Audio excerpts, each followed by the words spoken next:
6 meetings हुई। मैं जगदम्बिका पाल जी से बातचीत कर रहा था तो more than 200 hours have been spent on the joint parliamentary committee activities directly and indirectly. अब ये 200 hours what processes were adopted. अभी हमारे नासिर साहब कह रहे थे कि क्लॉज बाय क्लॉज वोटिंग नहीं हुई या डिस्कशन नहीं हुआ। मैं ये कहता हूं डिस्कशन क्या होता है? आपने अपनी बात कही, मैंने अपनी बात कही, यही डिस्कशन होता है। This is called discussion. It is not necessary that I agree to everything which you say. तो इसलिए, और आपके जमाने में 2013 में ओनली 22 मीटिंग्स टुक प्लेस। हमारे रिजू साहब ने बताया कि जम्मू कश्मीर, इन्होंने तो बताया लद्दाख, लेह, जम्मू कश्मीर, वो उस समय तो जम्मू कश्मीर ही था, एक ही था, श्रीनगर जम्मू ले, वहां आप गए। और हमारे जगदम्बिका पाल जी सारी कमेटी को लेकर के 10 स्थानों पर गए, 10 राज्यों में गए। और अगर मैं स्टेक होल्डर्स की बात करूं तो 284 स्टेक होल्डर्स के साथ पार्टिसिपेशन हुआ डिबेट में। और आपके जमाने में, यूपीए के जमाने में 18 स्टेक होल्डर्स के साथ बात हुई थी। नाउ जस्ट इमेजिन, कहां 284 और कहां 18, कहां सरसरी तौर पर डिस्कशन हुआ और कहां गहराई से डिस्कशन हुआ। कौन से पैमाने हैं जिन पैमानों पर हम खड़े ना उतरे हो। हम यह भी बताना चाहते हैं कि 25 स्टेट्स के वर्क बोर्ड के साथ बातचीत हुई, 15 स्टेट गवर्नमेंट्स के साथ बातचीत हुई, 5 माइनॉरिटी कमीशंस के साथ बातचीत हुई, और सैकड़ों एमएलए, एमपीज और मिनिस्टर्स के साथ बातचीत हुई। अब इससे ज्यादा एग्जॉस्टिव डिस्कशन क्या हो सकता था? और यूपीए के जमाने में जब 2013 का बिल आया तो सिर्फ 13 स्टेट्स में बातचीत हुई थी। और उसी तरीके से, जैसा मैंने कहा कि, और बिल को हम लोकसभा में लेकर के चले आए थे। मुझे एक बात और भी ध्यान में आ रही है जो मैं कहना चाहूंगा। हमारे यहां कहा जाता है, यहां कपिल सिब्बल साहब दिखे थे मुझे, कोर्ट में चर्चा होती है कि when you have got arguments you are contented and you speak accordingly. आप तो जानते ही हैं। और when you are lacking arguments you raise your voice to put and you try to sensationalize. मैंने देखा कि डिबेट को बहुत डिविएट करने की, डिरेल करने की। माननीय नड्डा जी, वो ये बात है, if you are a lawyer you are strong in law, hammer law. If are strong on facts, hammer facts. If are strong on neither, hammer the table. Sir, thank you very much. Very good advice. But I'll not hammer the table. I will use my. तो ये Daryl हुआ और Daryl के साथ साथ deviate भी हुआ। कल मुझे लोकसभा में भी देखने का मौका मिला। अब इस बिल में कहीं राम मंदिर आ रहा है, इस बिल में कहीं कुंभ मेला दिख रहा है, इस बिल में बिहार का इलेक्शन दिख रहा है, इसमें एयर इंडिया बिक गया, केरला का सिनेमा दिख रहा है। ये चीजें, ये डिविएट, डिरेल, सेंसेशनलाइज। मैंने सुरेश गोपी जी को भी कहा बैठ जाओ बैठ जाओ बैठ जाओ। John Brittas was very smart. Sir, what he did, he spoke his whole speech in English, but when he wanted to speak something which was unwanted, he chose Malayalam, and it was, yes,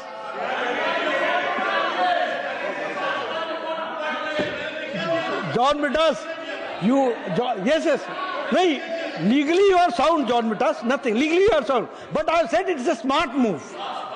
Yes, smart move. You wanted something to be told to this house and you wanted something to be told to the Kerala people. So for that smartness, it's a compliment. It's a compliment. And whatever he spoke in Malayalam, had nothing to do with the bill. Had nothing to do with the bill. So anyway, मैं इसलिए चर्चा कर रहा हूं कि deviate होना, Daryl होना, debate करना, ये सब चीजें चलती रहती हैं। दूसरी बात मैं कहना चाहता हूं कि हम यहां डिस्कशन का हमारा ऑब्जेक्टिव क्या है? क्या ऑब्जेक्टिव पार्टी का इंटरेस्ट है या ऑब्जेक्टिव नेशन का इंटरेस्ट है? हमको दोनों के बीच में तय करना है। मैं अपनी सरकार के बारे में मोदी जी के नेतृत्व में ये डंके की चोट पर कह सकता हूं कि यह बिल नेशन के इंटरेस्ट में है और उसके लिए हम लेकर के आए। यह किसी पार्टी के इंटरेस्ट में नहीं है, यह किसी पार्टी के इंटरेस्ट में नहीं है, यह किसी वोट बैंक को सेटिस्फाई करने के इंटरेस्ट में नहीं है, यह देश के इंटरेस्ट में है। अब ये वक्फ बोर्ड की प्रॉपर्टीज है। रिजू साहब ने बताया कि रेलवेज, डिफेंस, इनके बाद ये आती है। वैसे तो ये अब सबसे बड़ी प्रॉपर्टी इसलिए है क्योंकि डिफेंस और रेल तो भारत सरकार की प्रॉपर्टी है ही है, देश की प्रॉपर्टी है। लेकिन क्या इसका प्रॉपर मैनेजमेंट नहीं होना चाहिए? क्या इसमें कोई ये कोई कुतर्क है क्या? और इसीलिए checks and balances, prevent misuse, property and powers जो इसमें से डिराइव होती हैं, जो 2000 अमेंडमेंट में असीम हो गई, क्या उसमें चेक्स एंड बैलेंसेस नहीं होनी चाहिए? आप बताइए, वो अकाउंटेबल नहीं होने चाहिए क्या? क्या वो जवाबदेह नहीं होने चाहिए क्या? क्या वो भारत की जनता और मुस्लिम बहनों भाइयों के लिए जवाबदेह होने चाहिए कि नहीं होने चाहिए? यह बिल सिर्फ उसको अकाउंटेबल बनाने का प्रयास कर रहा है। इस बात को हमको समझना पड़ेगा। दूसरी बात, आप तय कर लीजिए, मुझे उसमें कुछ कहना नहीं है क्योंकि मैं इस फोरम पर जहां बिल की बातचीत चलती है वहां मैं कोई राजनीति लाऊं, इसकी आवश्यकता नहीं है। लेकिन फिर भी मेरे मन में है, इसलिए मैं कहना चाहता हूं। प्रधानमंत्री मोदी जी ने सबका साथ, सबका विकास, सबका विश्वास, सबका प्रयास, इस मंत्र को लेकर के वो चले हैं और चले नहीं है, इसको उन्होंने पूरा किया है। राधा मोहन जी ने बताया, प्रधानमंत्री गरीब कल्याण अन्न योजना से लेकर के, आवास योजना से लेकर के, शौचालय से लेकर के, कभी नहीं देखा कि ये फॉरवर्ड को मिला, बैकवर्ड को मिला, मुस्लिम को मिला, क्रिश्चियन को मिला, किसको मिला? जरूरतमंद को मिला है और देश की जनता को मिला है। इसकी चिंता की। अब इससे ज्यादा मेन स्ट्रीमिंग क्या हो सकती है? और इसीलिए जब मैं इसकी बात कहता हूं तो मैं ये भी कहना चाहता हूं कि हमें वोट बैंक पॉलिटिक्स के इंटरेस्ट से बाहर निकल करके नेशनल इंटरेस्ट में इन बातों को समझने की आवश्यकता है। अभी मैं यहां यह भी कहना चाहूंगा कि आप तय करें, मुझे उसमें कहने की बात नहीं, हम मेन स्ट्रीमिंग की बात कर रहे हैं। इस देश में कोई भी किसी कलर में ना देखा जाए। मोदी जी के नेतृत्व का सपना भारत का यह है कि सबका विकास हो, सबका प्रयास हो, सबको साथ लेकर के चले। इसीलिए हम लिप सर्विस नहीं करते हैं, हम रियल सर्विस करते हैं। We do the real service. हम लिप सर्विस कर रहे होते हैं। मैंने आपको सारी योजनाएं गिनाई, ये सारी योजनाओं से राधा मोहन जी ने बताया 30% मुस्लिम भाइयों का लाभ हुआ है, इसमें से 35% उन्होंने लाभ लिया है। 35 हमने कभी इसका डंका पीटा क्या? नहीं, मेन स्ट्रीमिंग कर रहे हैं। मैं जानना चाहता हूं कि पिछले 70 साल किन लोगों ने उनको अलग रखा है? किन लोगों ने अलग रखा है? किन्होंने उनको डरा के रखा है? किन्होंने उनके साथ अलग व्यवहार करने की बात की है? ये polity, this polity has to be understood and I will tell you, 50 years later, 100 years later, we will not be there. But the course of action which we take today, that is going to make India stronger, that we have to understand. और आपने 70 साल का experiment करके देख लिया। 70 साल का experiment आपने करके देख लिया, बांट बांट करके देख लिया, वोट के पीछे पढ़ पढ़ के देख लिया। 2013 का अमेंडमेंट ला करके भी 2014 में वहां बैठने के लिए मजबूर हो गए। इससे काम नहीं चलने वाला। और मैं इसमें आपको बताना चाहता हूं, जब मैं कहता हूं कि लिप सर्विस नहीं रियल सर्विस की है, तो मैं ये कहना चाहूंगा कि ट्रिपल तलाक तो सुप्रीम कोर्ट ने बहुत पहले कह दिया था कि लगाना चाहिए। भारत की जनता लगाना चाहती थी। आपकी सरकार, यूपीए की सरकार 10 साल बैठी रही, आप नहीं लगा सके। क्या तकलीफ थी जो नहीं लगाई गई? क्या वो रेट्रोग्रेटिव स्टेप था ट्रिपल तलाक हटाना, या प्रोग्रेसिव स्टेप था? हमारे नासिर साहब कहते हैं कि we would not like to remain second grade citizen. You made the Indian Muslim ladies second grade citizens. You made it second grade citizens. और मैं बताना चाहूंगा कि इजिप्ट में, सभापति जी, इजिप्ट में ट्रिपल तलाक, ये मुस्लिम देशों की बात कर रहा हूं, ट्रिपल तलाक मुस्लिम देश में, इजिप्ट में 1929 में समाप्त हो गया था। सूडान में 1929 में समाप्त हो गया था। बांग्लादेश में 71 में बना, 72 में ट्रिपल तलाक समाप्त हो गया। इराक में 1959 में समाप्त हो गया। सीरिया में 1953 में समाप्त हो गया। मलेशिया में 1969 में समाप्त हो गया। यह सब मुस्लिम देशों का मैंने नाम लिया है। यह भारत देश था जहां हमारी मुस्लिम बहनों को मुख्य धारा में लाने से रोका जा रहा था, और लाने वाले, मेन स्ट्रीमिंग करने वाले नरेंद्र मोदी जी बने, जिन्होंने उनको करके दिया। इसलिए जब हम इसकी चर्चा करते हैं तो हमें ध्यान रखना चाहिए, रियल सर्विस या lip service. We believe in real service. आज करोड़ों बहनें, मुस्लिम बहनें आज आजाद हो गई, उनको लाइफ विद डिग्निटी जीने का मौका मिल रहा है। किसने किया यह काम? क्या यह ऐतिहासिक फैसला नहीं है? Is it not an historical decision? It is an historical decision, and none other, it is prime minister Modi which has done this, that we have to understand. उसी तरीके से मैं बात करना चाहूंगा आज के बारे में। आज हम, ऐसा लग रहा है जैसे पता नहीं हमने वक्फ बोर्ड पर हाथ डाल दिया, ये तो बहुत गड़बड़ बात हो गई है, और ये एक तरीके से हमारे को कब्जे में लेने की बात है, और हम कोई बड़े रेट्रोग्रेड चल रहे हैं। मैं बताना चाहता हूं, टर्की मुस्लिम देश है सभापति जी, वहां 1924 में जनरल डायरेक्टोरेट ऑफ फाउंडेशंस बन करके मैनेजमेंट ऑफ वक्फ का काम शुरू हो गया था। It is A Muslim country, Turkey, 1924। और वहां पर टर्की में all Waqf properties were brought under the control of the state for their better management and transparency. When did they do? 1924। 100 साल पहले। They saw to it that the misuse of Waqf properties was prevented through digital recording in late 80s, 90s, and income of Waqf began to be used for the development of education and health. ये किसने किया? Turkey ने। हम यहां कर रहे हैं, आप तो कर, यूपीए की सरकार को कर देना चाहिए था, क्यों नहीं किया? क्यों हमारा इंतजार कर रहे थे? मलेशिया मुस्लिम डोमिनेटेड स्टेट है। In Malaysia authority of waqf management, वहां क्या बोलते हैं? State Islamic religious council, state चलाता है। और Malaysia began using modern technologies, financial models to improve the waqf management. उन्होंने भी शुरू कर दिया। वहां उन्होंने नई बात शुरू कर दी, waqf shares. Waqf shares were implemented which increase the community participation and the rise in the waqf income. सब कोई प्रोग्रेसिव तरीके से चलने की प्रयास कर रहे हैं।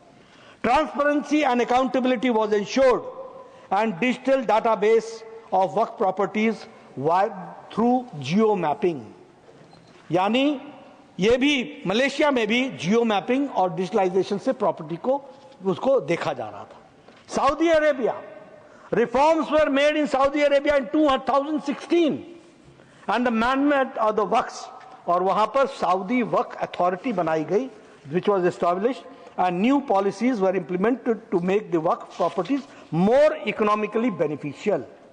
इकोनॉमिकली कैसे बेनिफिशियल हो सकते हैं, और the waqf income was use to empower the religious and educational and social services. ये मुस्लिम देश जब वक्फ को सरकार कब्जे में लेकर के जब उसका मैनेजमेंट कर रही है तो कोई तकलीफ नहीं हो रही है।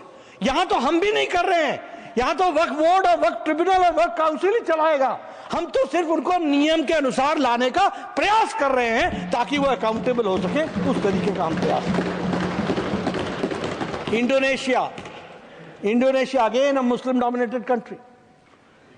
यहां इंडोनेशिया बिगेस्ट, इंडोनेशिया वक्फ बोर्ड, जिसको वो बदान वक्फ इंडोनेशिया बोलते हैं, in 2004 Waqf Act was amended incorporating modern practices and registration for the management of waqf properties, or the concept of cash waqf was implemented for maximizing the benefits derived from the waqf assets।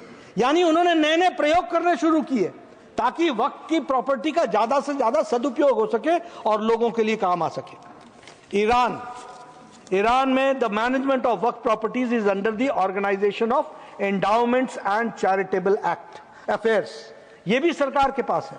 After 1979 Islamic revolution extensive reforms were made in the management of the waqf properties.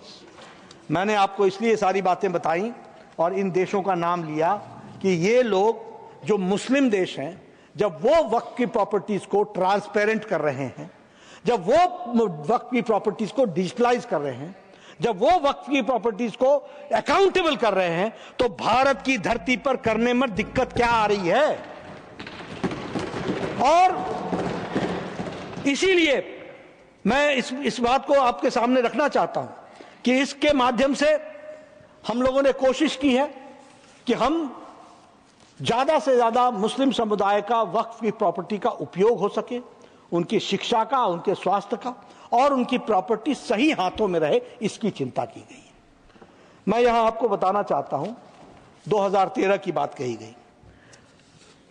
हमारे नासिर साहब ने कहा कि 2013 में तो आप भी साथ थे। हां थे, साथ हम थे, लेकिन 2020-21 में हमें ध्यान में आया कि 1913 से लेकर 2013 तक वक्फ की प्रॉपर्टी भूमि 18 लाख हेक्टेयर थी, और 2013 से 2025 में नई भूमि 21 लाख हेक्टेयर जुड़ गई, 21 लाख हेक्टेयर जुड़ गई। और इसका दुरुपयोग ना हो, हम नहीं कहते, हम we are not taking your land, ये 21 लाख भी तुम्हारी और 18 लाख भी आप ही का, लेकिन इसका दुरुपयोग ना हो, इसलिए हमने यह तय किया कि इसको बिल ला करके जो एक्ट में 2013 में जो चीजें मिली हुई थी उसमें कुछ न कुछ परिवर्तन करना आवश्यक होगा। It will be necessary, and law is an evolution, the implementation itself is an evolution process through which it goes. तो इसलिए दुरुपयोग को रोकने का प्रयास उसमें से किया गया, और उसको करने के लिए मैं आपके सामने बताना चाहता हूं। अब ये जो अमेंडेड एक्ट था, grants extraordinary, this act 2013, it grants extraordinary powers to the Waqf boards and appears to override the constitutional and the legal framework of India. ये article 14 of the Indian Constitution, equality before law, equal protection of law, इसको violet करता है 2013। और जो रिज्जू साहब bill लेकर के आए हैं वह उसको प्रोटेक्शन देता है। यह इसकी खूबी है, इसको हमको समझ लेना चाहिए। It violates article 300A, legal protection from arbitrary seizure. ये आर्बिट्ररी जो सीजर होता है, ये इसको प्रोटेक्शन मिलती है 300A में, वो उसको प्रोटेक्ट करने से रोकता है। कैसे रोकता है? वक्फ बोर्ड का सेक्शन 40, वक्फ बोर्ड का section 40, the board may itself collect information regarding any property which it has a reason to believe that it is a waqf property. यानी अपने से ही तय करती है कि यह वक्फ प्रॉपर्टी है, और अपने से ही रियलाइज कर लेती है यह protection against protection from the arbitrary seizure से रोकने का प्रयास है, और इसको वायलेट करता है ये सेक्शन। उसी तरीके से ये वायलेट करता है fair trial, Article 21 of the Indian Constitution. मैं ये भी कहना चाहूंगा, आप सब लोग हाथ में संविधान की पुस्तक लेके घूमते हैं, रेडी रेफरेंस के लिए पॉकेट में रखते हैं. जब देखिए जयराम रमेश जी ने बता दिया, लेकिन लेकिन लेकिन लेकिन पढ़ते हम हैं. Honorable Leader of the House, Honorable Leader of the House, Jairam ji, showing an object in the House is indecorous. Nothing. ये संविधान की किताब को, And a constitution should never be treated like an object. It's a sacred book, testament for our democracy. ये संविधान की रक्षक हैं, संविधान की बात करते हैं, रेडी रेफरेंस के लिए पॉकेट में रखते हैं, लेकिन इस्तेमाल हम करते हैं, उपयोग हम करते हैं. और इसलिए मैं ये कहना चाहूंगा कि ये जो violation of the right of fair trial, article 21, citizens cannot challenge waqf decision in regular courts. हम 21वीं शताब्दी में जी रहे हैं क्या कि citizens cannot challenge the decision of the waqf in the civil court? क्या ये आर्टिकल 21 का वायलेशन नहीं है? और सुप्रीम कोर्ट का ऑब्जर्वेशन क्या है कि violation of property is in a way violation of the right to life. It is also the violation of life. तो मैं आपको संविधान की दृष्टि से उन अनुच्छेदों के बारे में बता रहे हैं. It became more powerful than judiciary.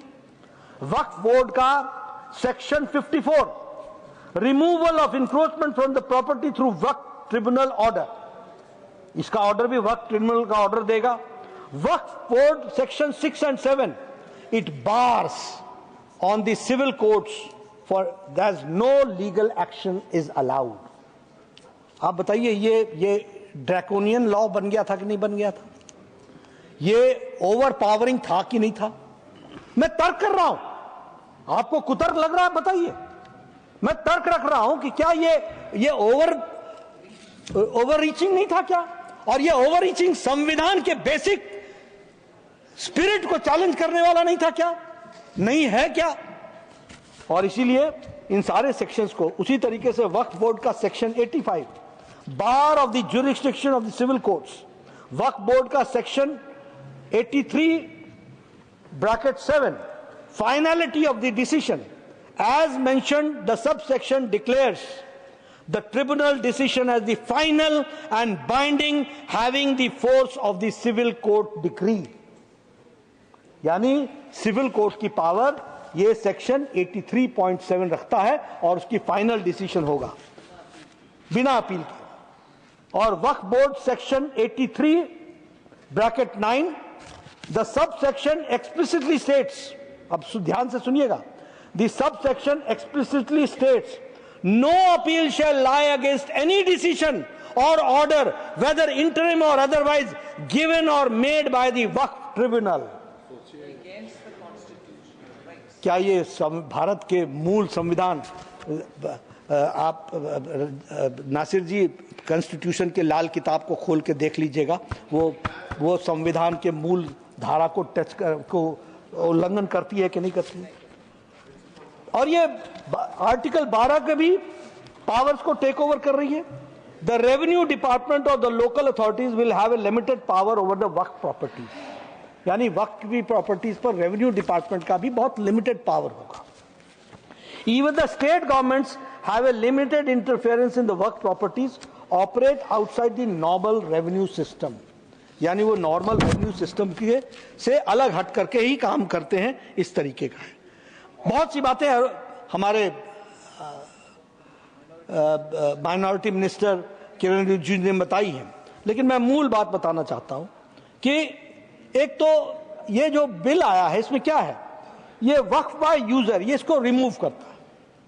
Waqf by user, only declaration of endowment allowed and the donors must be practicing Muslims for at least 5 years.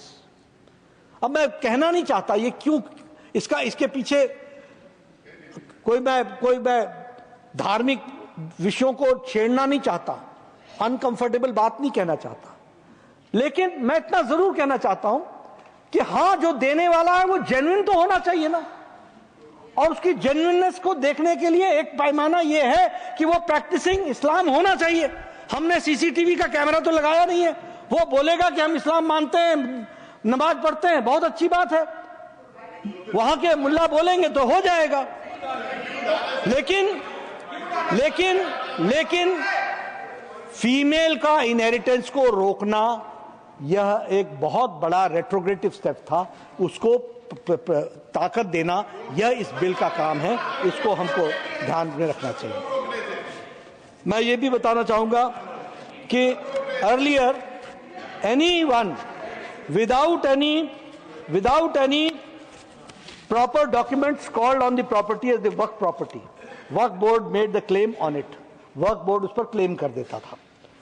Government properties identified as वक्फ के सीज टू बी, हाँ मैं सब authenticate करूंगा, आपको मौका मिलेगा। One second 10 second. ये बार बार जो कहा जा रहा है कि वक्फ बोर्ड बिना डॉक्यूमेंट्स क्लेम कर देती है, हिंदुस्तान में कितने ऐसे प्रॉपर्टीज और कौन से वक्फ बोर्ड क्लेम है, प्लीज ऑथेंटिकेट कीजिए। Leader of the house, leader of the house. ये जेपीसी को जिसके ये भी सदस्य थे, जो 285 स्टेक होल्डर्स मिले हैं और जिन्होंने जो डॉक्यूमेंट्स दिए हैं वही रख दें यहां पर, तो वो ऑथेंटिकेट हो जाता है। We will authenticate. 2000-year-old temple they are climbing is in Waqf Board property. How it is possible? Huh? Nasir हो गया अब।